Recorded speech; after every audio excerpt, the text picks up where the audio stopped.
sa barangay Nangkaan sa lungsod sa Rizal, makabenepisyo na pod sa water system project sa Kagamanang Probinsyal. Dawato nato si Lorvy Cabilin sa dugang detalye.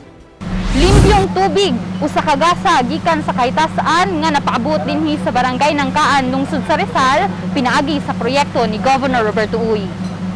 Ang labing gikinahanglan sa katawhan nga permanenteng supply sa limpyo nga tubig nga mainom, ang hayan matagamtaman na sa kapin kun kulang 180 ka mga kabalayan sa barangay Nangkaan lungsod sa Rizal ning probinsya sa Zamboanga del Norte, pinaagi sa balor 3.9 million nga water system project sa kagamhanang probinsyal.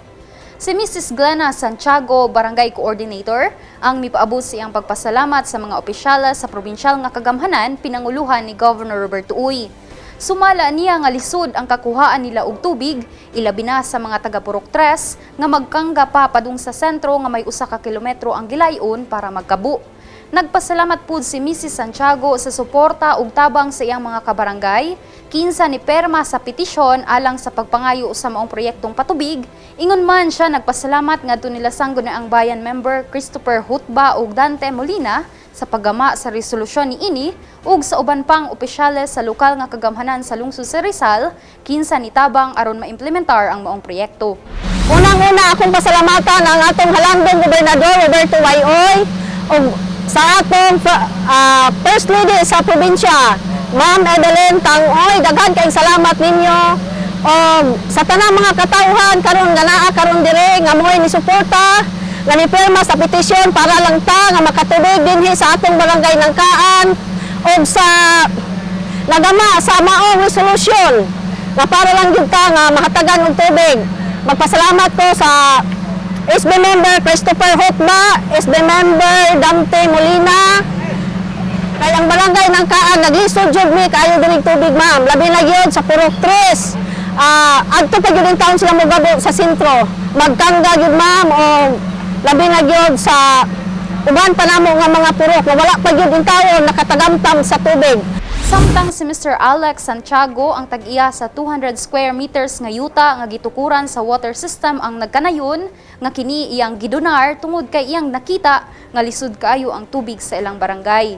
Pamahayag niya nga makabenepisyo ang tibok barangay Nangkaan sa maong kalambuan pinaagi sa proyekto ni Governor Uy. Donar ko yuta tungod kay nakita nako nga o kung di ko mo doon na dili mabutang ang proyekto ni Gobernador di. Tungod kay nakita po nako nga lisod kayo ang ang tubig, layo kayo. Mo na nakadesidir ko nga bisa gamay ang yuta, ako na lang yung gidunin buha nagkamay po. Aron lang ang proyekto ni Gobernador mahiluna.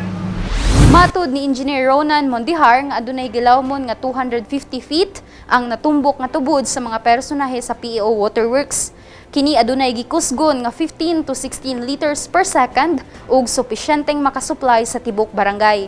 Sigon niya nga sa maong 200 square meters nga luna, tukuron ang elevated water tank nga may 38,000 liters ang kapasidad, lakip ang perimeter fence ug chlorinator house. Makita nato dinhi karon ang pagbuswak sa tubig, no?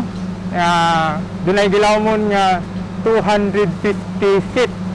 Nya dunay sad siya discharge nga mga 15 to 16 liters per second. Now, human ini dinhi sa dapita itukod ang ato ang elevated water tank nga dunay capacity nga 38,000 liters. Dayon butangan pud nato og coral kay nasa butang perimeter fence para safety dinhi sa area nga gidonate nila nga sa 200 square meters nga area.